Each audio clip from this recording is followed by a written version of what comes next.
Salam bahagia kerabat desa Indonesia, mari berdiri sebaris, selubis kontol baris, salam SDGs desa. Ini hari pertama untuk yang kerabat desa menunaikan ibadah puasa. Selamat menunaikan ibadah puasa. Semoga puasanya diterima oleh Allah Subhanahu wa Ta'ala.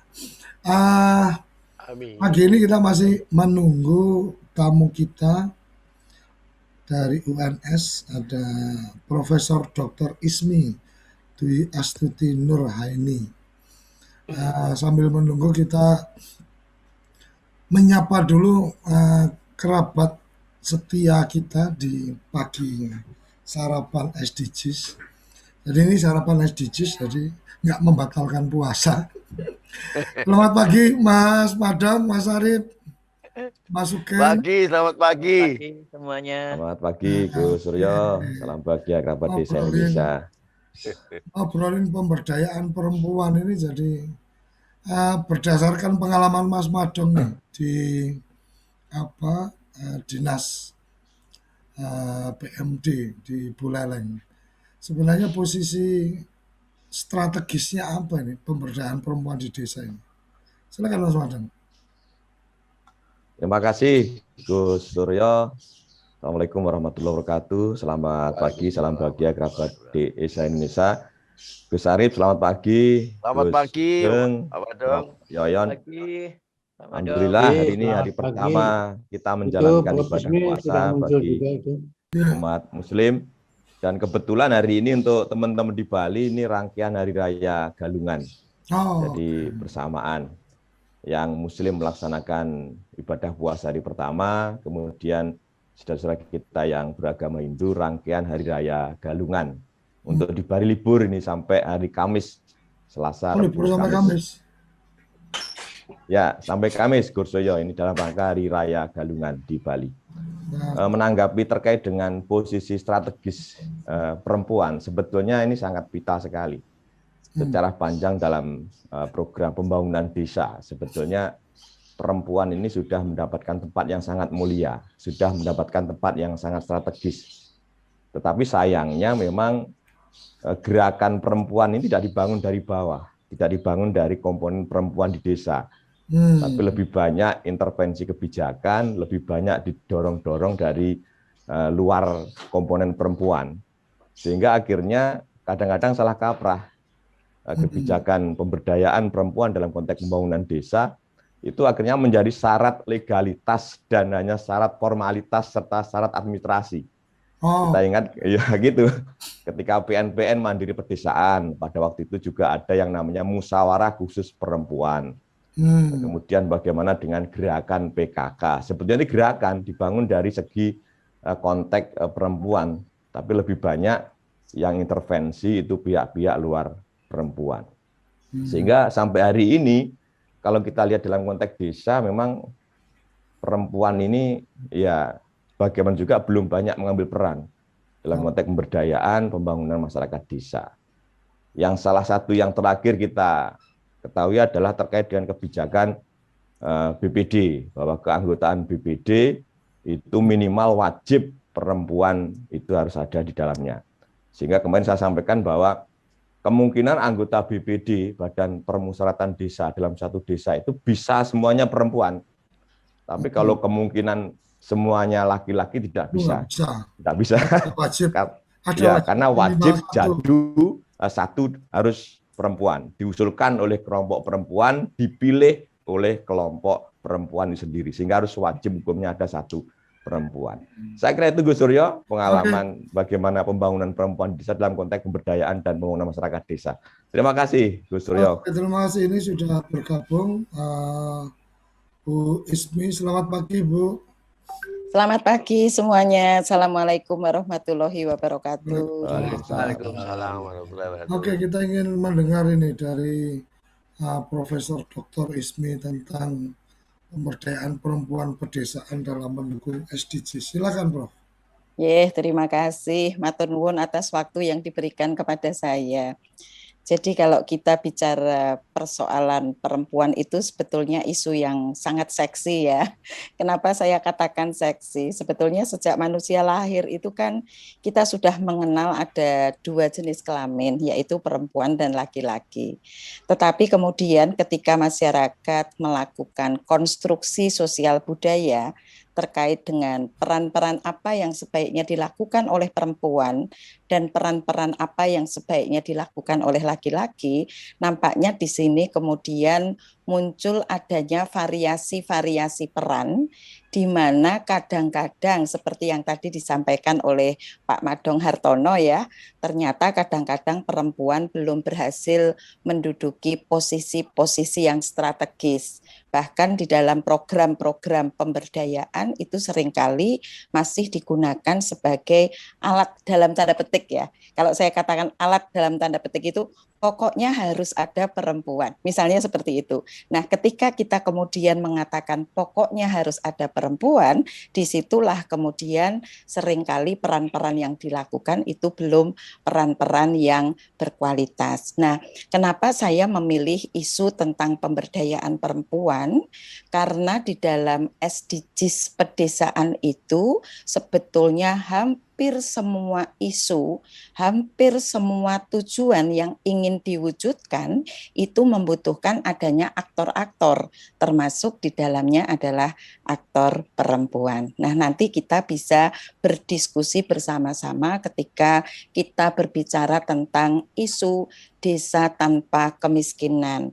Misalnya kita berbicara isu tentang desa dengan kualitas pendidikan yang baik, dan sebagainya, dan sebagainya. Nah, praktek-praktek diskriminasi dalam tanda petik itu masih seringkali terjadi. Manifestasinya apa?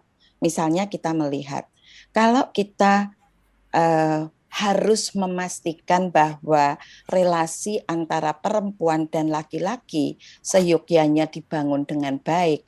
Kenapa sampai saat ini kasus-kasus kekerasan terhadap perempuan dan anak itu masih muncul? Itu merupakan satu isu yang barangkali menarik untuk kita diskusikan. Kalau misalnya kita mengatakan bahwa perempuan dan laki-laki mestinya dapat menduduki posisi strategis, tetapi kenapa sampai saat ini posisi-posisi strategis itu masih sangat sedikit mampu diduduki oleh perempuan. Misalnya itu sekedar pengantar dulu Pak untuk kita eksplorasi lebih lanjut melalui diskusi ini. Terima kasih. Oke, terima kasih. Diskriminasi terhadap perempuan dengan kekerasan dalam rumah tangga, kalau kekerasan terhadap anak kan kita tidak lihat lagi perempuan. Tapi kekerasan terhadap laki-laki juga terjadi juga ketika kita bisa melihat data bagaimana kesejahteraan guru menjadi lebih baik, suaminya bukan guru, akhirnya kemudian terjadi perceraian atas permintaan perempuan. Ini sebenarnya bagian yang menurut saya kadang-kadang kalau perempuan yang diperlakukan kurang baik, sepertinya ini jadi sesuatu, tetapi kalau laki-laki yang kemudian diperlakukan tidak baik oleh perempuan, sepertinya ya wajar-wajar aja. Jadi, apakah sebenarnya diskriminasi menurut saya, Ibu, kalau kita lihat di zaman Belanda dulu gaji laki-laki dan perempuan itu beda. Hari ini kita tidak melihat ada perbedaan gaji buruh laki-laki atau perempuan, tapi lebih pada perbedaan ketika memang secara pekerjaannya berbeda. Pertanyaannya, apakah karena memang kejahatannya laki-laki sehingga perempuan tidak bisa kemudian berekspresi, atau memang sebenarnya perempuan sendiri menikmati untuk tidak tampil di publik atau mengambil peran-peran khusus? Silakan Ibu. Terima kasih. Jadi kalau kita bicara tentang peran-peran, sebetulnya dalam kajian-kajian terkait pemberdayaan perempuan, itu kita mengenal ada 3 terminologi. Terminologi yang pertama adalah peran-peran domestik atau peran-peran kerumah tanggaan. Kemudian yang kedua adalah peran-peran produktif atau peran-peran di ranah publik, dan kemudian yang ketiga adalah peran-peran kemasyarakatan. Nah, ketika ada 3 klasifikasi peran tersebut, nampaknya perempuan karena melahirkan, karena kemudian dia bertanggung jawab terhadap urusan-urusan rumah tangga, masyarakat kemudian mendefinisikan bahwa peran-peran yang paling cocok untuk perempuan adalah peran-peran domestik. Kan seperti itu. Nah, sebetulnya tidak menjadi masalah ketika itu merupakan sebuah pilihan dan tidak membatasi kesempatan-kesempatan yang lain. Tetapi kenyataan yang ada di dalam masyarakat adalah terutama di peran-peran misalnya saja pekerjaan apa yang sebaiknya dilakukan oleh perempuan, pekerjaan apa yang sebaiknya dilakukan oleh laki-laki, itu didefinisikan secara berbeda. Itulah yang kemudian kita kenal dengan konstruksi sosial budaya, peran apa yang sebaiknya dilakukan perempuan dan peran apa yang dilakukan oleh laki-laki. Dan itu yang kita kenal dengan terminologi gender. Nah, kata yang melekat pada istilah gender itu sendiri bervariasi. Ada kata kesetaraan gender. Itu yang sekarang sedang kita cita-citakan. Bahkan dalam SDGs itu disebutkan, no one will be left behind. Tidak boleh ada seorang pun yang berada dalam keadaan tertinggal. Itu kata kunci. Itu tujuan yang ingin dicapai pada tahun 2030. Dan itu mengikat seluruh negara di dunia. Nah, untuk mewujudkan no one will be left behind, kita tidak boleh melakukan diskriminasi. Manifestasi diskriminasi itu seperti apa? 1, terjadi adanya stereotip atau pelabelan, di mana stereotip itu cenderung memberikan label yang merugikan salah satu jenis kelamin dan menguntungkan jenis kelamin yang lain. Misalnya, perempuan pada umumnya lemah, laki-laki kuat. Perempuan pada umumnya tergantung, laki-laki mandiri. Perempuan pada umumnya tidak bisa mengambil keputusan dengan cepat, sedangkan laki-laki cepat mengambil keputusan. Itu sebetulnya label. Karena apa? Kemampuan-kemampuan itu sebetulnya bisa dilatih dan kemudian dipraktekkan. Sehingga sebetulnya kita juga bisa menemukan adanya perempuan-perempuan hebat, perempuan-perempuan yang mempunyai kemampuan mengambil keputusan. Itu 1. Kemudian manifestasi diskriminasi yang kedua adalah subordinasi. Ketika kita bicara subordinasi, ada kecenderungan bahwa salah satu jenis kelamin itu diposisikan lebih rendah. Dan kita sering itu menemukan contoh-contoh, entah itu dilakukan secara sengaja ataupun secara tidak sengaja di dalam buku-buku pelajaran misalnya saja.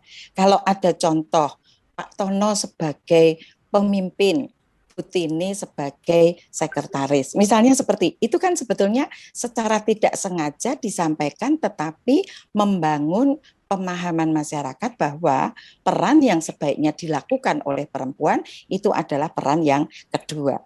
Kemudian manifestasi yang ketiga adalah marginalisasi. Kalau kita bicara marginalisasi, kita bicara persoalan peminggiran sebagai akibat karena seseorang tidak mendapatkan kesempatan yang lebih baik.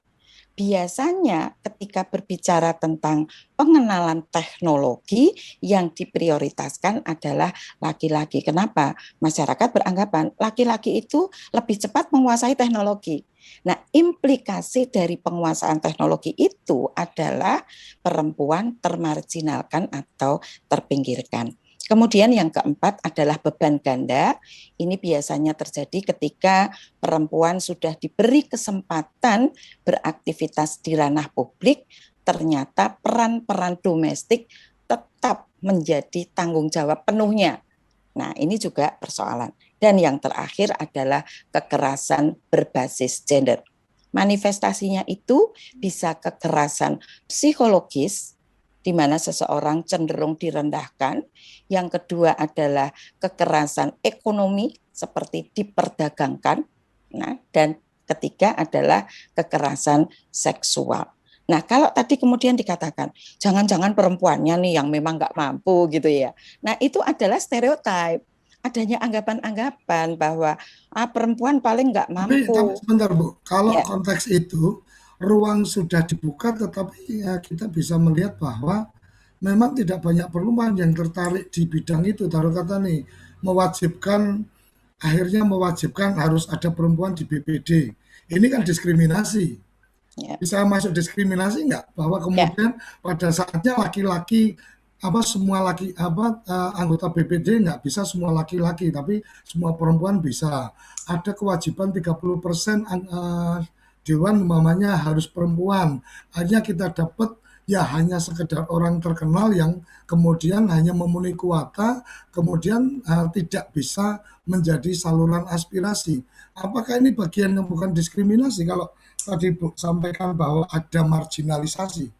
Kalau ada wajib 30% berarti kan bisa 100% calon legislatif itu perempuan, nggak ada laki-lakinya. Gimana? Ya, betul. Ya, betul. Jadi sebetulnya diskriminasi itu ada dua ya. Yang pertama adalah diskriminasi negatif. Kalau kita bicara diskriminasi negatif itu adalah perlakuan-perlakuan yang cenderung merugikan salah satu jenis kelamin, kira-kira seperti itu, yang disebabkan karena adanya anggapan-anggapan prasangka-prasangka negatif, sehingga mengakibatkan pengucilan salah satu jenis kelamin. Itu namanya diskriminasi negatif. Jadi misalnya, kalau pemimpin itu sebaiknya laki-laki, kalau sekretaris itu sebaiknya perempuan. Misalnya seperti itu. Tetapi kita juga mengenal adanya diskriminasi positif yang tadi disampaikan, affirmative action, tindakan afirmasi, tindakan pemihakan kepada salah satu jenis kelamin atau salah satu kelompok ketika mereka berada dalam keadaan yang tertinggal. Jadi seperti tadi, kenapa kok representasi perempuan di bidang politik itu sangat rendah? Misalnya, kalau tidak ada intervensi kebijakan, bisa jadi akan terus-menerus representasinya itu rendah. Padahal lembaga-lembaga itu sangat berperan penting di dalam menghasilkan kebijakan-kebijakan, baik di tingkat negara maupun di tingkat desa. Nah, karena itu kemudian lahirlah kebijakan affirmative action yang menurut teori yang betul. Yang menurut teori 30% itu adalah batas minimal. Batas minimal agar suaranya itu bisa terdengar gitu. Nah, kalau bisa 100% perempuan berarti ya? Bisa saja kalau memang itu dianggap sebagai sesuatu yang penting. Jadi kata kuncinya sebetulnya adalah bukan persoalan ada berapa laki-laki dan ada berapa perempuan, tetapi lebih kepada aspirasi, kepentingan, kebutuhan mereka itu termanifestasi dan direspon dalam kebijakan-kebijakan yang ada. Karena itu kan sekarang kita mengenal adanya strategi pengarus utamaan gender ya, pengarus utamaan gender di desa, misalnya seperti itu. Itu juga strategi. Jadi kalau strategi pertama tadi adalah affirmative action, bentuknya bisa pemberdayaan perempuan ataupun representasi perempuan dalam proporsi-proporsi tertentu. Kemudian yang kedua adalah pengarus utamaan gender. Apa itu pengarus utamaan gender? Kalau kita bicara tentang pengarus utamaan gender, kata kuncinya adalah strategi untuk mewujudkan kesetaraan gender. Caranya bagaimana?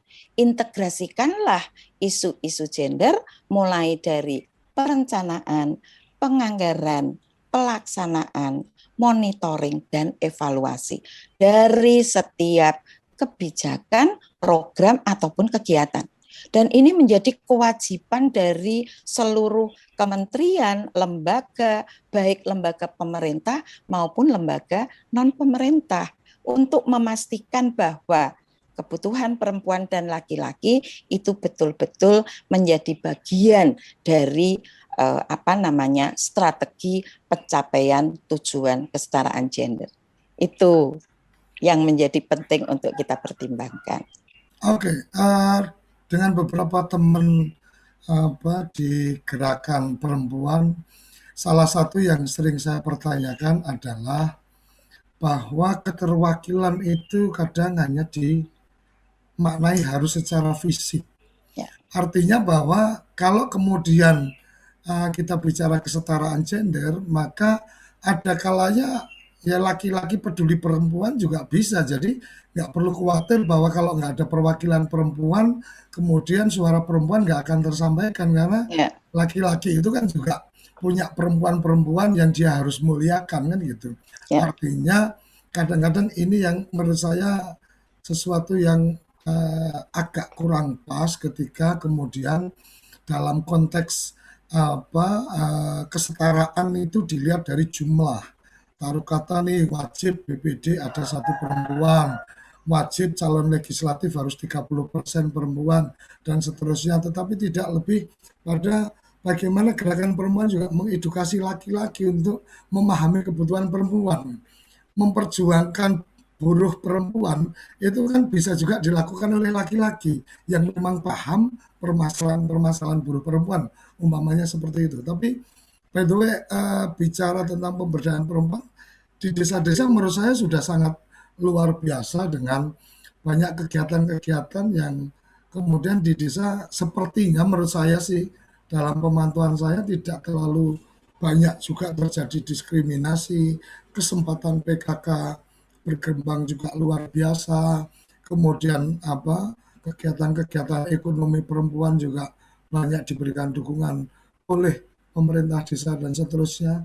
Menurut Profesor Ismi, hari ini kondisi di desa seperti apa tentang kesetaraan gender ini? Baik. Jadi kalau yang pertama saya sepakat gitu ya, bahwa memecahkan persoalan-persoalan perempuan, memecahkan persoalan-persoalan gender, itu memang kata kuncinya tidak sekedar bicara tentang representasi. Apalagi kalau representasi itu digunakan sebagai alat.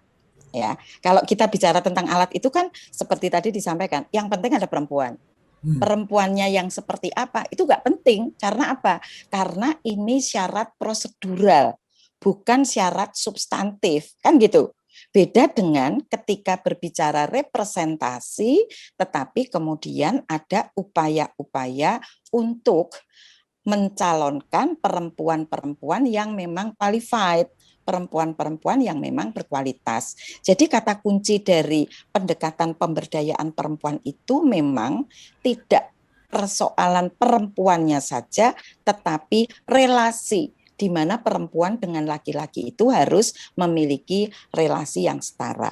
Jadi yang dibutuhkan adalah sensitivitas terhadap isu-isu perempuan dan kemudian ditindaklanjuti dengan responsivitas. Nah, kalau tadi kemudian ditanyakan bagaimana policy di desa, memang betul sekarang ini sudah cukup banyak kebijakan-kebijakan yang sifatnya afirmasi, ya.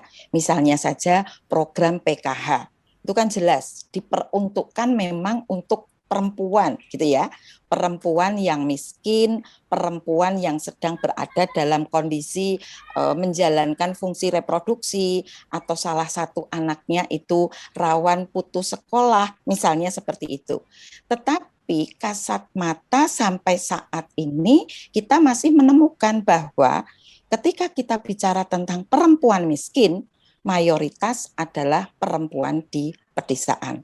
Dan kita kemudian mengenal istilah feminisasi perempuan. Feminisasi perempuan itu 70% dari orang miskin itu pada umumnya adalah perempuan. Kemudian kita mengenal adanya perempuan kepala keluarga, misalnya seperti itu. Tapi pertanyaan pentingnya adalah kenapa angka putus sekolah perempuan itu selalu lebih tinggi? Dan pada umumnya lebih tinggi terjadi di pedesaan, misalnya seperti itu. Kenapa angka pernikahan di usia dini masih banyak terjadi dan akibatnya mereka hamil pada usia dini yang berakibat teresiko meninggal pada saat melahirkan. Misalnya seperti itu. Nah, isu-isu itu masih banyak terjadi di perdesaan kita.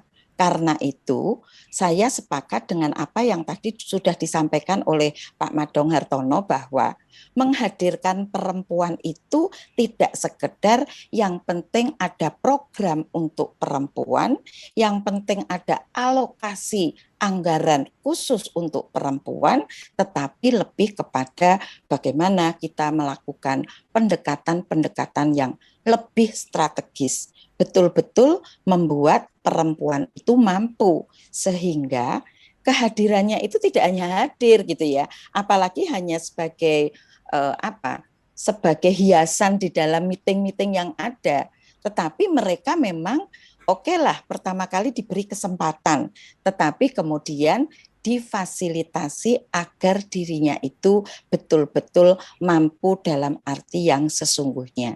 Nah, dalam konteks seperti ini, pasangan kerja, teman laki-laki, baik di dalam rumah maupun di luar rumah tangga, itu harus mensupport peran itu.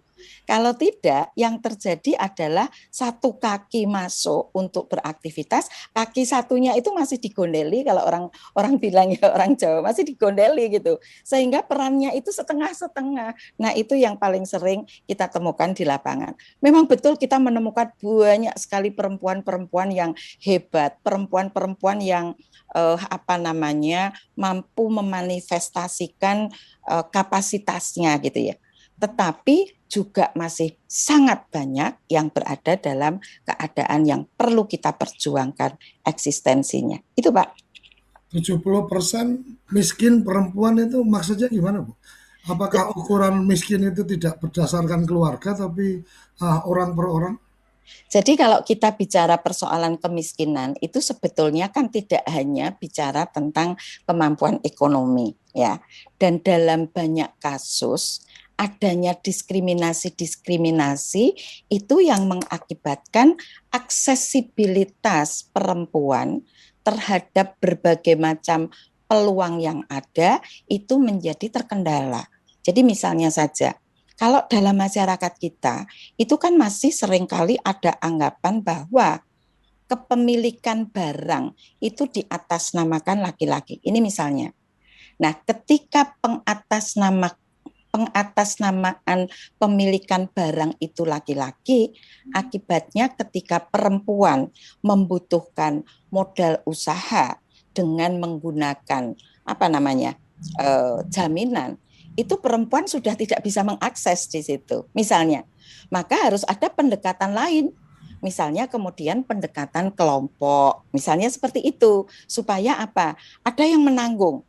Asal perempuan yang hutang, kemudian itu ditanggung, dipastikan dia tidak akan melakukan tindakan-tindakan kecurangan. Misalnya seperti itu. Jadi kata kuncinya adalah mungkin perlu strategi yang berbeda agar mereka dapat berperan aktif dalam pembangunan.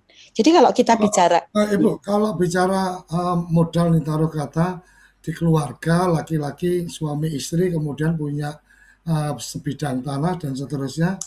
Seingat saya ketika kemudian tanah itu akan digunakan jaminan, kalau suami istri itu seingat saya ya, tidak bisa hanya laki-laki aja yang mengajukan, istrinya juga harus tanda tangan. Artinya sebenarnya penilaian-penilaian itu apakah memang artinya rasional seperti itu, atau kemudian terkesan bahwa ya kalau namanya kepala keluarga, kalau kita sepakat bahwa tidak ada kepala keluarga itu beda lagi. Tapi kalau bicara keluarga kita sepakat ada kepala keluarga, kan kesepakatan yang ada di keluarga itu ya kemudian seperti yang tadi Bu sampaikan, ada peran di rumah tangga, ada peran di publik, ada peran di kemasyarakatan. Itu yang apakah memang cara-cara hitung itu tepat dengan budaya kita atau bagaimana? Mungkin Ya, bisa dapat gambaran. jadi begini Pak, ketika kita membuat atau mengenal adanya klasifikasi bahwa peran yang dianggap paling cocok untuk perempuan adalah peran domestik, misalnya saja. Nah, Di lapangan kita bisa melihat kasat mata cukup banyak perempuan-perempuan yang melakukan aktivitas sebagai pekerja keluarga. Misalnya ini contohnya, banyak. Kalau kita lihat di PKL itu ya misalnya ya, atau di sebagian masyarakat kita, itu banyak sekali perempuan yang menjadi pekerja keluarga. Nah, pekerja keluarga itu nggak dibayar. Padahal sebetulnya peran yang dia lakukan itu memiliki nilai ekonomi, kan gitu. Tetapi karena di dalam statistik kita pekerja keluarga itu tidak dibayar, maka akibatnya muncul kesan bahwa perempuan tidak memberi kontribusi ekonomi, kan gitu. Nah, artinya kesalahan statistik dong, ketika kemudian ibu rumah tangga itu tidak dianggap berpenghasilan, padahal ketika ibu rumah tangga sebenarnya apa yang dia kerjakan itu bisa dimaterialkan, kan gitu. Iya betul. Dan implikasinya apa? Implikasinya itu masyarakat juga terpengaruh, kan gitu. Bahkan kita kalau bertanya, Ibu pekerjaannya apa? Atau istri Ibu pekerjaannya apa? Istri saya hanya di rumah saja, tidak melakukan apa-apa. Nah, ini kan sebetulnya pelabelan-pelabelan yang kemudian cenderung merugikan gitu ya. Bahkan ketika program-program pembangunan itu sasarannya adalah kepala keluarga, sementara kita sudah mendefinisikan bahwa kepala keluarga itu selalu laki-laki, maka ketika ada perempuan kepala keluarga, dia itu terlepas dari intervensi program-program pembangunan, misalnya seperti itu. Sehingga memang persoalan terbesar kita adalah bagaimana kita mempunyai kemampuan mendefinisikan bahwa setiap yang ada itu berarti baik itu perempuan maupun laki-laki sama-sama memiliki kontribusi luar biasa di dalam membangun Indonesia yang semakin maju, dan itu harus diperhatikan. Saya kaget tadi karena 70% orang miskin itu perempuan. Sementara kalau menurut saya ini hanya urusan kesalahan statistik saja. Artinya ketika seorang ibu, suami, istri dari petani, dia juga ikut tanam, dia ikut dalam bercocok tanam, tidak pernah dihitung oleh statistik sebagai partisipasi dan seterusnya. Jadi mungkin ini bagian kebijakan yang kita melihat lebih pada kebijakan makronya yang kita perlu cermati, karena banyak hal yang menurut saya ketika saya banyak bermain di kampung-kampung dan seterusnya, perempuan-perempuan itu sebenarnya sangat dihormati, cuma memang secara matematis statistik kadang-kadang tidak terukur. Taruh kata seperti orang kalau produksi, ketika kemudian dulu orang masih menyimpan produk tanaman, produk pertanian sampai untuk keperluan dia panen berikutnya tidak dijual dan seterusnya. Statistik tidak menghitung itu sebagai stok pangan dari keluarga, tetapi lebih pada yang dijual berapa, berarti produktivitasnya rendah dan seterusnya.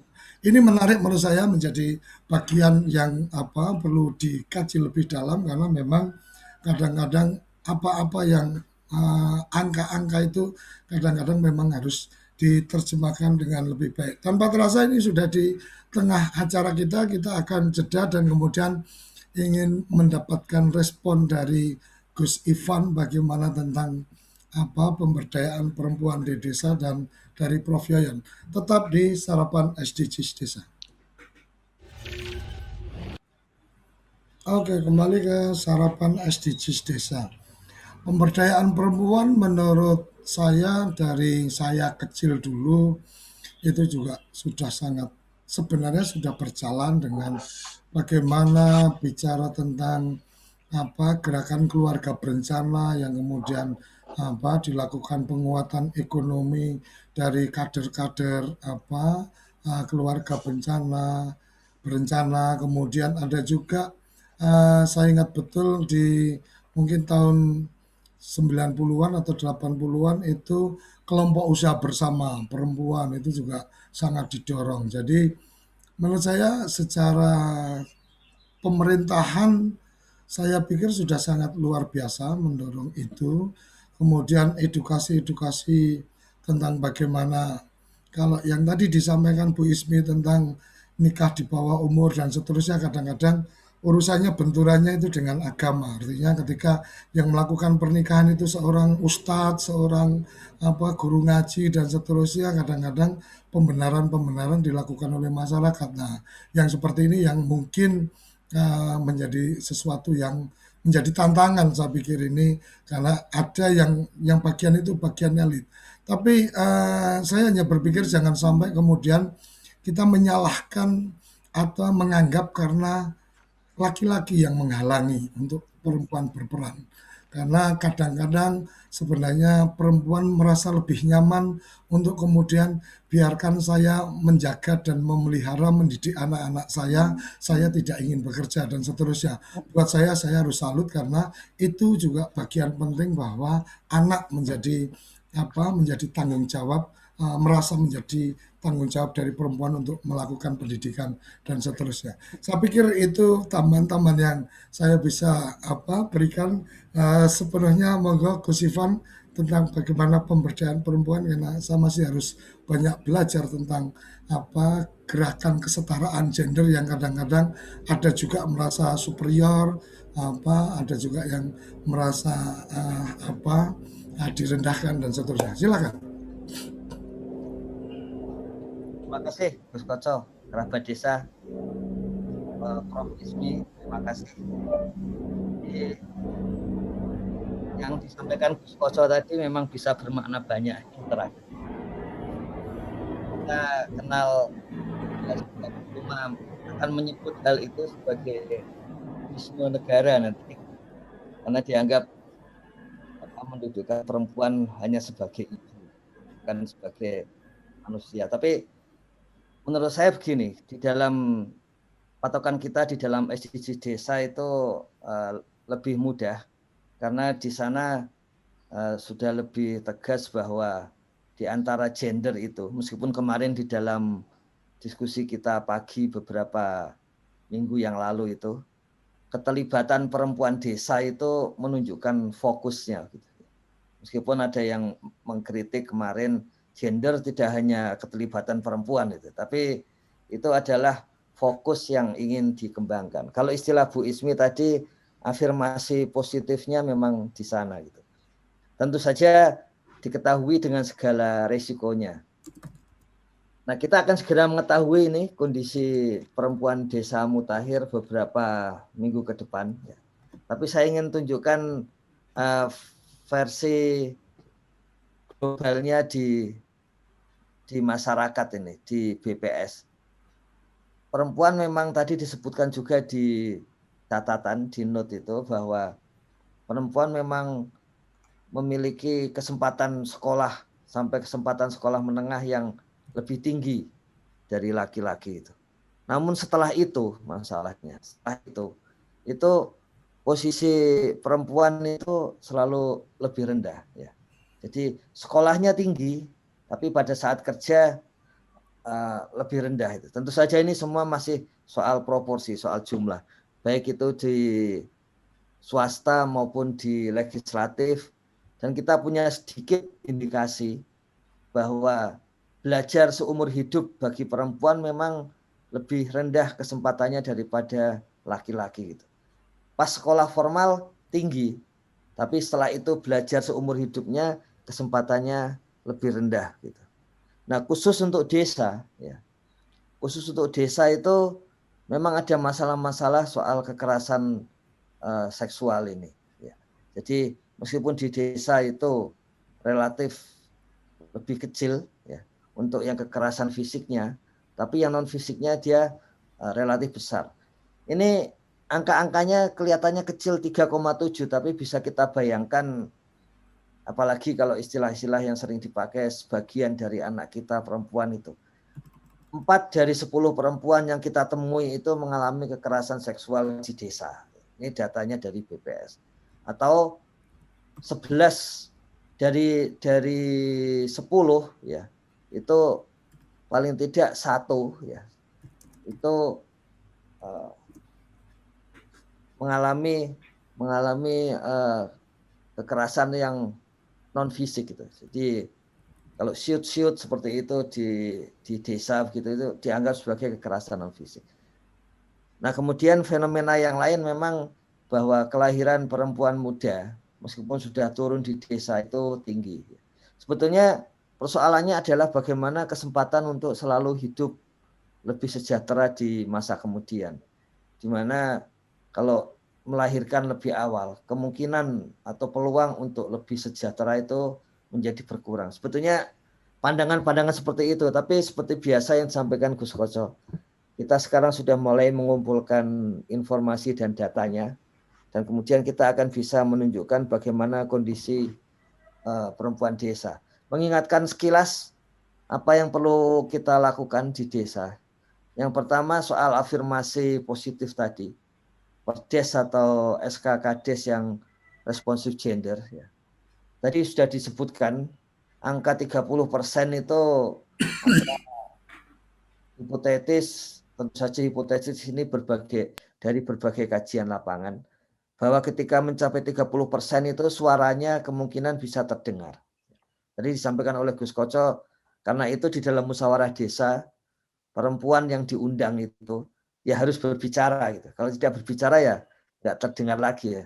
Nah, kita sebentar lagi akan bisa mengkaji seberapa besar APBDes yang diperuntukkan bagi perempuan, golongan disabel, anak-anak dan sebagainya.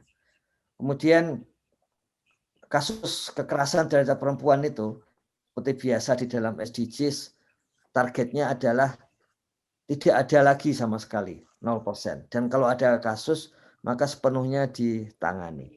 Begitu juga median usia kawin. Jadi ini cara menghitungnya median, bukan rata-rata. Ya. Median usia kawin pertama perempuan di atas 18 tahun. Dan kemudian perempuan juga memiliki akses penuh terhadap KB. Tadi disampaikan oleh Prof. Ismi memang salah satu yang sudah dirasakan ya, itu adalah bagaimana peka perempuan kepala keluarga itu mendapatkan bantuan terutama BLT dana desa itu.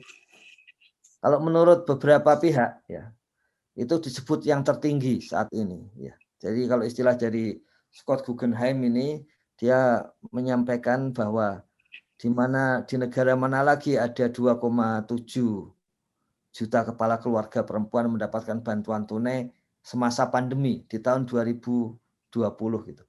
Apa sih arti pentingnya? Tadi disebutkan oleh Prof. Ismi, hampir seluruh peka ini ya, itu memang dari dulu miskin, tapi tidak pernah masuk di dalam target atau sasaran bantuan. Jadi pertama kali mendapatkan bantuan BLT dana desa itu memang dalam kategori selama ini miskin tapi belum pernah mendapat bantuan. Jadi memang ada masalah yang umum di situ ya. Dan saya setuju dengan Gus Koco itu bahwa tidak semua laki-laki juga selalu merendahkan perempuan. Apalagi yang sudah diajari gender dari masa kuliah sampai sekarang gitu. Tapi memang persoalan umumnya masih seperti itu. Dan saya setuju dengan Gus Koco, salah satu cara kita memperbaiki penunjukan adalah dengan data. Dulu sempat disusun misalnya, melihat peran perempuan paling mudah adalah melihat jam kegiatan perempuan. Dan di situ di tahun 80-an itu pernah ditunjukkan bahwa jam kegiatan perempuan itu di desa selalu lebih tinggi daripada laki-laki. Bangun lebih tinggi, mengerjakan sesuatu lebih banyak, tidurnya lebih malam. Nah, gitu. Jadi ditunjukkan seperti itu. Itu hal yang sama yang sekarang sedang dilakukan terhadap pendamping desa misalnya.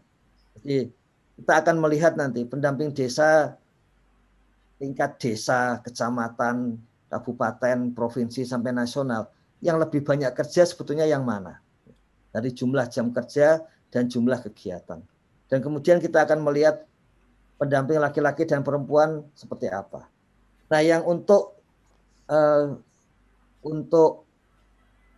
pendataan SDGs desa itu kita akan melihat perempuan dan laki-laki datanya terpilah, istilahnya terpilah gender itu, nanti baik itu dalam bentuk pendidikan, kemudian pekerjaan, kemudian penghasilan, sampai pada kegiatan-kegiatan di desa itu.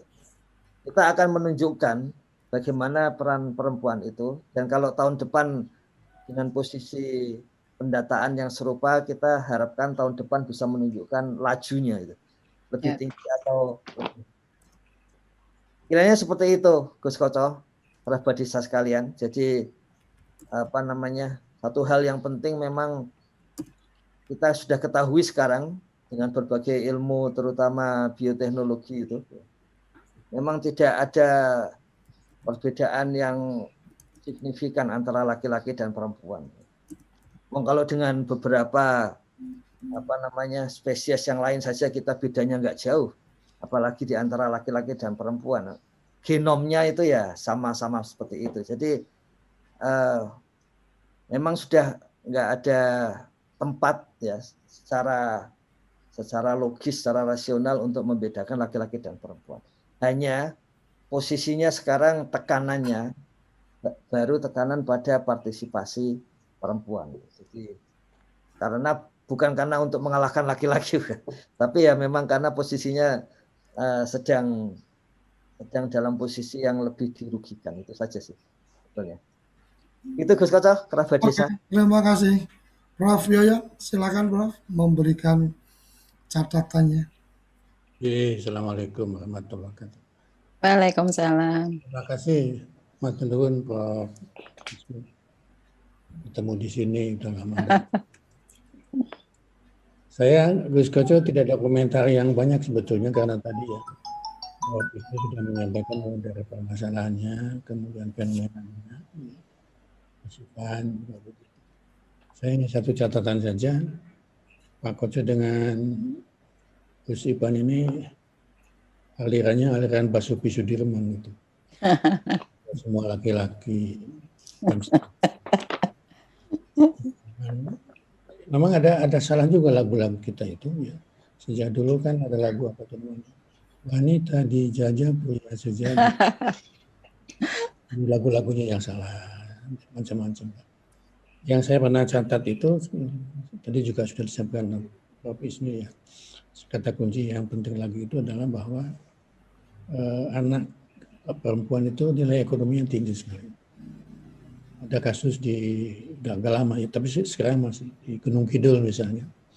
Gunung Kidul itu sudah dibangun SMP terbuka, sudah dibangun macam-macam lah. Ya. Tapi kosong, termasuk perempuannya nggak ada. Mengapa?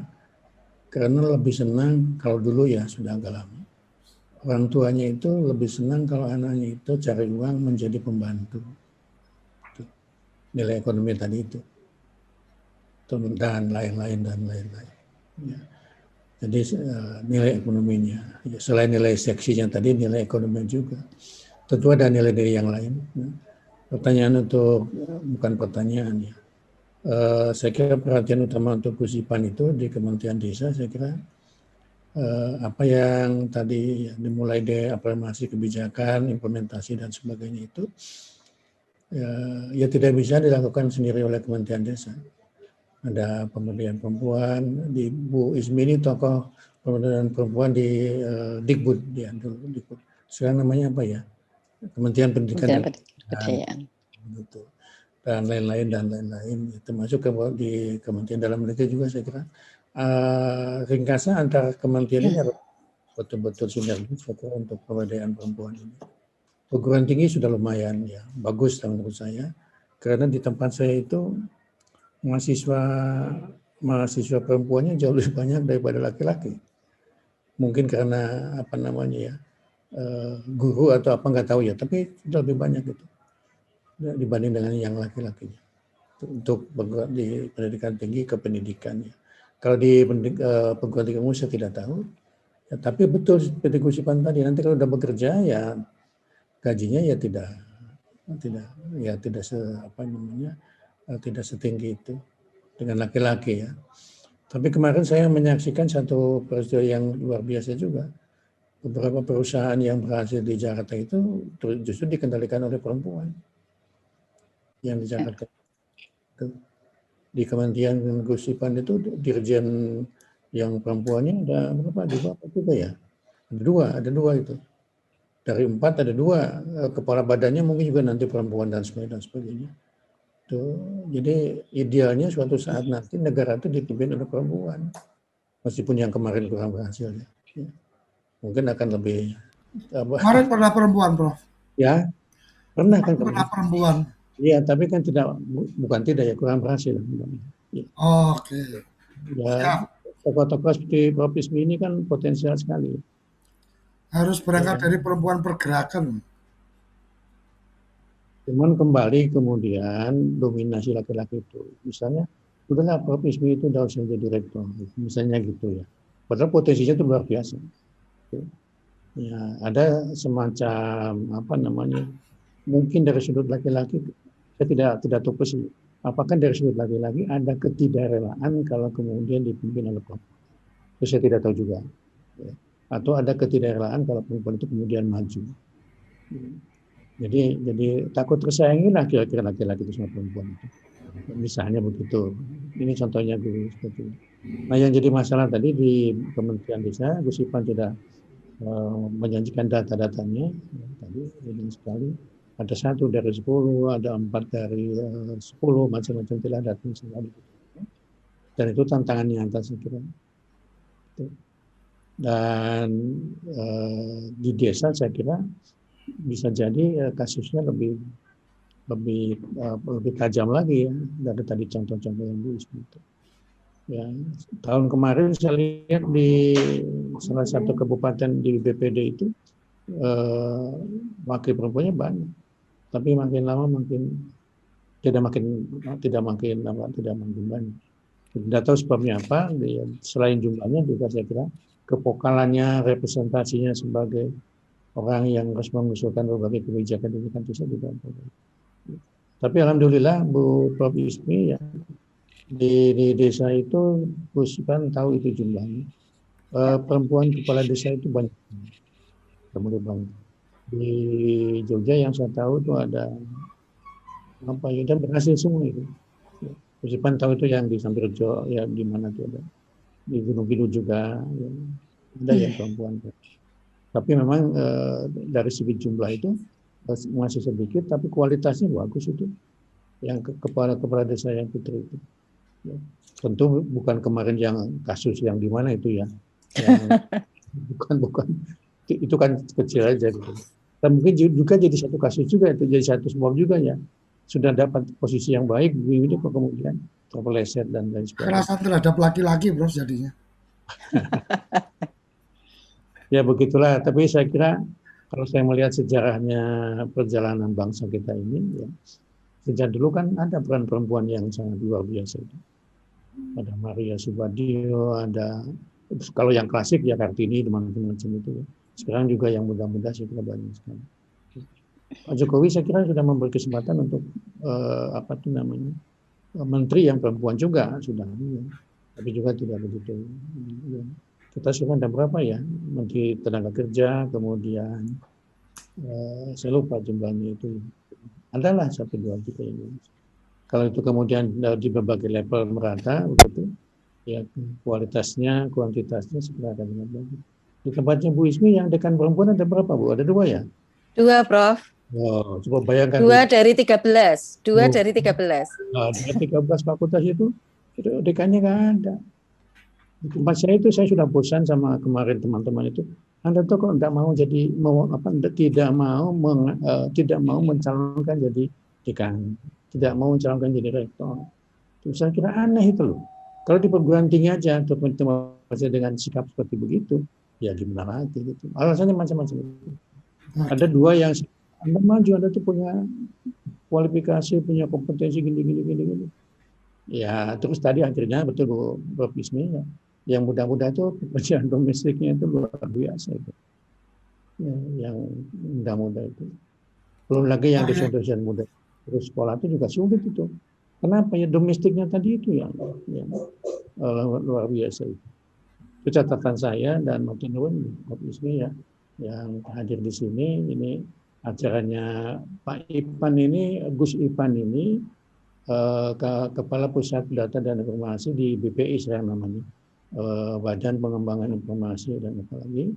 Kemudian TV Desa ini Pak Surya Paloh, tokohnya ini sering membantu di kementerian. Mungkin Gus Ipan kalau bicara tentang pemberdayaan perempuan di desa, mungkin nanti suatu saat mengundang Prof. Ismail. Beliau ahlinya di situ. Saya juga dulu heran itu anunya tuh administrasi negara, tapi keahlian keduanya itu justru pemberdayaan perempuan. Bagus banget. Nanti Pak Koca, terima kasih. Terima kasih Prof. Yayan. Terima kasih Prof. Ismi sudah berbagi informasi, berbagi ilmu tentang pemberdayaan perempuan. Banyak catatan-catatan yang saya lebih suka tadi kesetaraan gender, karena memang kadang-kadang teman-teman perempuan yang aktif di gerakan perempuan itu kadang-kadang juga merendahkan laki-laki. Jadi sebenarnya nggak boleh seperti itu juga. Artinya kita sama-sama saling menghormati, karena laki-laki dan perempuan ya kita setara. Jadi tidak harus kemudian merasa superior dalam beberapa kegiatan dan seterusnya. Saya pikir itu yang kemudian menjadi catatan kita bersama, dan semoga desa-desa kita semakin ke depan semakin lebih maju, dan kemudian angka-angka yang tadi disampaikan sebenarnya adalah kesalahan pencatatan yang kadang-kadang yang seperti tadi Prof. Ismi sampaikan, pekerja perempuan di rumah tangga tidak pernah dihitung berapapun, partisipasi di pertanian juga tidak pernah dihitung berapapun. Itu sebenarnya dosa besarnya BPS atau negara karena tidak menghargai perempuannya. Jadi kesalahan tidak menghargai perempuannya ada di negara, kan. Kemudian angkanya jadi sepertinya orang-orang yang kemudian secara khusus bekerja di rumah, menjaga anak, mendidik anak dan seterusnya, membantu di ladang dan seterusnya, itu tidak pernah dihargai oleh negara dalam catatan BPS. Mungkin itu catatan saya yang kemudian semoga ke depan kita jadi lebih baik. Terima kasih, salam bahagia kerabat desa Indonesia, salam berdiri sebaris, holobes kentul baris, salam SDGs desa. Terima kasih.